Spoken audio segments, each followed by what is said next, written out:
Kathleen Moran, thanks for joining us in our series today as part of the Kilkenny Day Initiative, and it's great to have you.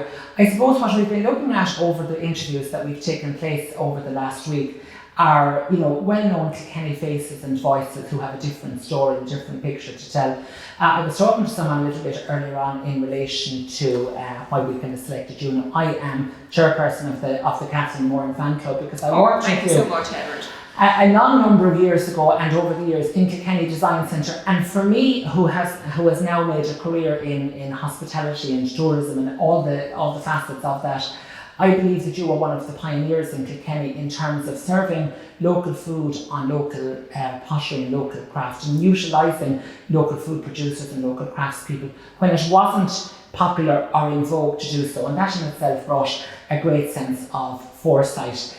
Talk to us about there, and we'll rewind then as time goes on. Talk to us about your career in Kilkenny Design Centre for almost 30 years. Thank you very much for having me, Edward. A pleasure to be here, of course, to talk about Kilkenny and all things wonderful about Kilkenny. I was very fortunate in my youth to, one of my first jobs was with Kilkenny Design Workshops, and they at that time were the agency responsible for improving standards of design in Ireland and craft and all things Irish. And they were privatised in 1989, and I was lucky enough, I suppose, to put in a bid and be able to start my own business in 1989. And we started small with 5-6 staff, and then gradually over the years, as more space became available, I took the space on and we extended the retail and the restaurant offering. And of course, because you worked there, and it was a pleasure to have you at that time. And our whole food ethos really was, keep it simple, keep it organic, keep it fresh, and handmade, and the simple recipes that Ireland is famous for, I suppose, but just keeping those great natural and raw ingredients, and beautiful cheeses, lovely salads, and probably an emphasis on healthy eating, which I think is very in vogue now. But in the 1980s, probably, people wouldn't have been as conscious. They would have been lathering on the butter and all of that. But we were, I think, probably, our ethos was maybe a little ahead. So, and we were always, striving to improve, and I think the retail and the restaurant work very well together, because you have all the hand-thrown pottery downstairs, and then we were able to showcase that upstairs when serving the food. So Kathleen, maybe we're talking about the whole notion of quality. We've spoken to lots of people about quality. For me, if people were to ask me what was the success of your business looking from the outside in, it was that kind of a sense of not compromising on quality. You always offered, really good food, the really good craft as we've spoken about, but you bought the best. And you always bought and supported from local suppliers. How do you think that worked as a kind of a model for your business type? I think it worked really well, and furthermore, I so love doing it. And I think that's the thing, if you love doing it and you enjoy it, and that's your standard. Sometimes I wished I wasn't as, hyper about things, but it's so important that all the details are right.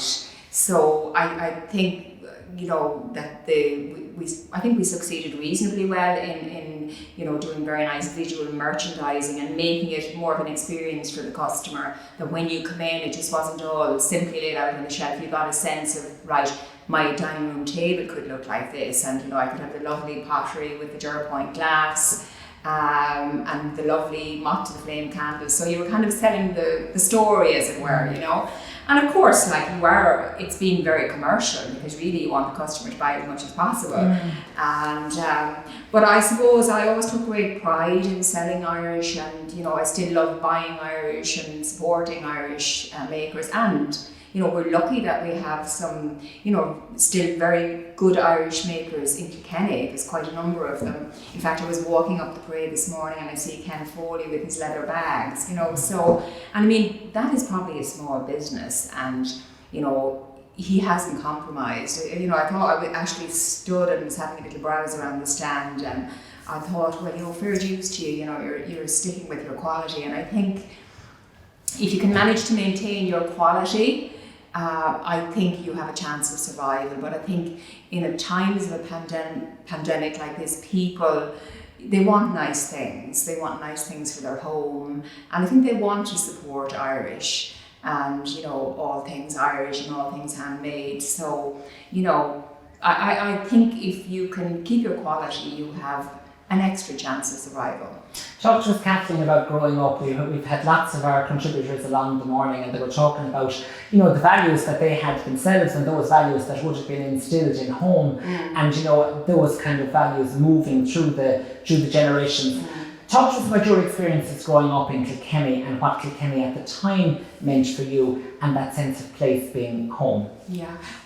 When I grew up in Castle Gardens, here just across the way, and I suppose my mum and dad, my mum was you know, from farming stock, and my dad was a publican, and I suppose like they believed in their children chipping in and working, and, you know, we all had our tasks to do, and you know, you just got on with it. And I do think giving you that work ethic probably helped me through when there were, you know, certainly in the last recession, you know, it was tough, and I think everybody had to put their shoulders to the wheel, and I think you know, that work ethic, it motors you along, and it keeps you focused, and even when everything is falling around you, you kind of think, well, I'll just keep going and I'll get there in the end, you know. So I think that kind of probably gave me the drive.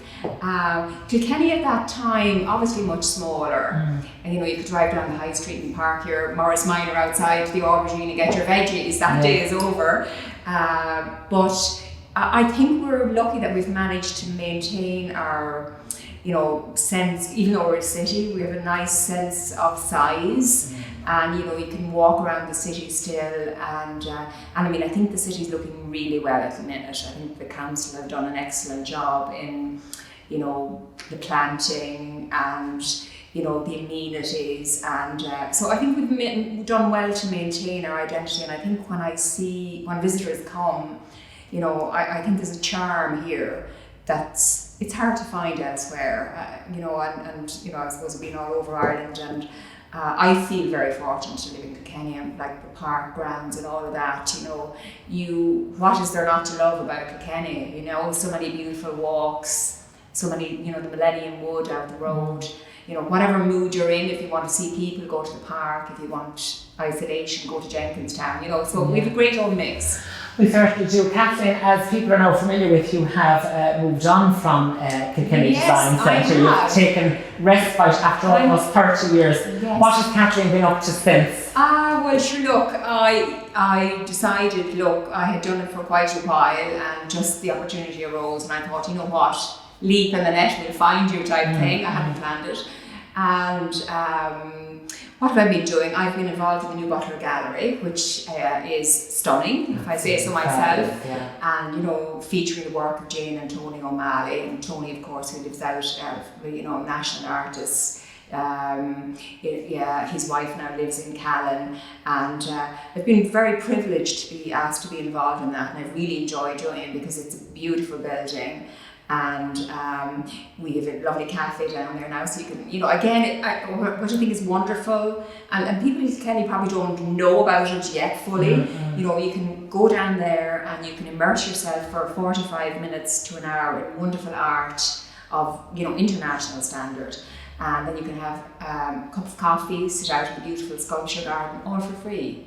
You know, so interesting that you didn't move too far from your roots of craft and hospitality and culture. That's true. Yeah. But no, it was lovely to be able to, you know, bring that sense and to help. But there's a great team down there, and you know, there's a very good board with a good balance of skills. So, but what a lovely resource now for the people of Kilkenny, and I think it's going to just grow and grow and grow. Absolutely. Okay, Kathleen, a friend comes to visit you. You're the tour guide for the day. My God. Give us a whistle-stop tour of the hotspots for you. I mean, obviously we know that, you know, there's unrivaled visitor experiences all around Kilkenny, but Where would you take a visitor? I suppose I like the more intimate spots in Kilkenny, and you know, a little gem in Kilkenny is probably the 16th century merchant house that is Both House and Garden on Parliament Street. So, you know, I might grab a little cappuccino somewhere en route down there and sit in the garden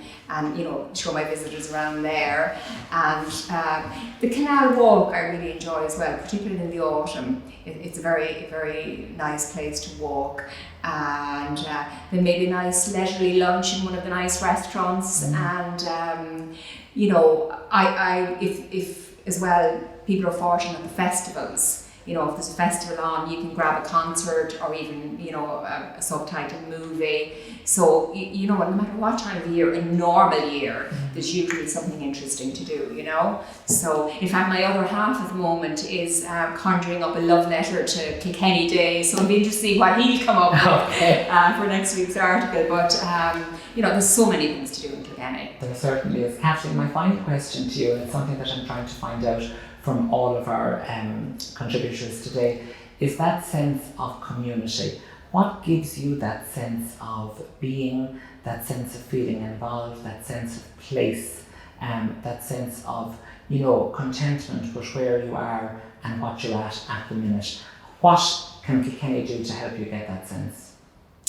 Well, I thought it was interesting, going back to the Sean McGreevy article, that he mentioned, you know, how everybody was behaving through COVID and wearing their masks, and I think that was so wonderful to hear, that we have that sense of caring for our community. And I think Kilkenny, the community in Kilkenny have always been a very caring community, back to the 60s when Bishop Birch set up, you know, the Meals on Wheels and all of that. So that's kind of embedded in the community. And I think one thing a Kilkenny person need never worry about is they'll always be taken care of by somebody in the community.